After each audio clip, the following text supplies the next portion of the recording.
Trumpi ka shef larg. Po shef larg, po çfarë shef për Ballkanin?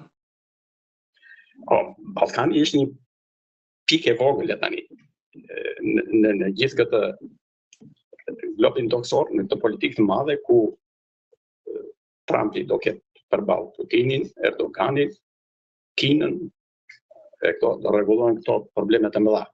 Pastaj do t'i vi radha dhe vendeve të vegjël, Ballkanit, nuk e di dhe neve tani kur do e kemi radhën që të tërheqim vëmendjen e politikës së madhe botërore.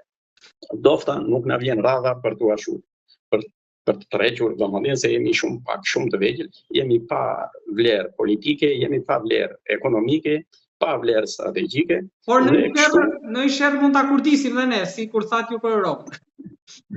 Po pra, shërët kurdisen gjithmonë, do më kur duan, edhe po të shikosh ajo që quhet Casus Belli, është kurdisur gjithmonë. Të gjitha luftrat kanë filluar me një sherr nga një herë që ka qenë banal.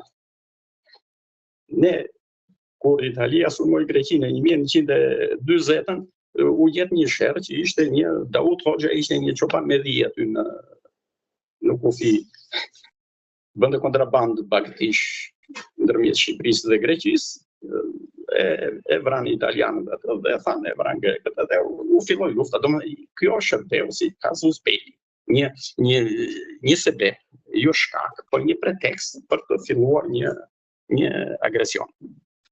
Dhe këto gjenden gjithnjë, bëhen gjithnjë, i din të gjithë, hynë në të gjitha, janë në protokollet e të gjitha fillimet të luftrave. Nuk është ase re, ase ka pritur kjo punë.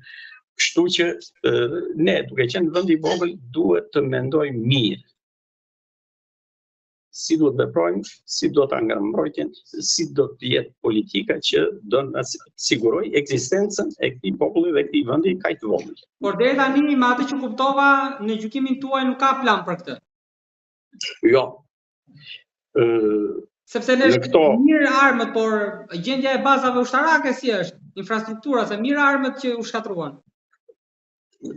Ne shkatruam gjithçka, domethënë ra epidemia e shkatërimit total. Se ne shkatruam dhe kombinatet, dhe uzinat, dhe fabrikat e reçelit, dhe fabrikat e bukës, edhe ujësjelcat, prem dhe pemët, dogjen dhe portokallet, dhe kjo ishte një çmenduri kolektive që një epidemi që i kap her pas here popujt. Nuk është puna që na kapi ne, se ka ndodhur të shumë kombe kjo punë. Kur bjen në një dorë të keqe të trajtimit të vendit. Mund të ndodhi këtu, po ka ndodhur në çdo vend. Franca, për shembull, është përfshirë një kohë gjatë, po se po ndoshta shkëputem nga tema, në një lëvizje që quhet Zhakaria. Që u shkatrua shteti, pothuajse u shkatrua komplet. Zhakaria është ngritja e llumit dhe shkatroi gjithçka. Domethënë nuk jemi ne të parët. Ka me 10 shembuj në çdo vend. Ne kaloi ajo smundja e shkatërimit, por politika që erdhi me këto ide, në vend që të frenonte dhe të ringrinte ekonominë, të mante rendin etj, u hot në një fushë tjetër, përqafoi korrupsioni. Zotja Bilaj, më thuaj.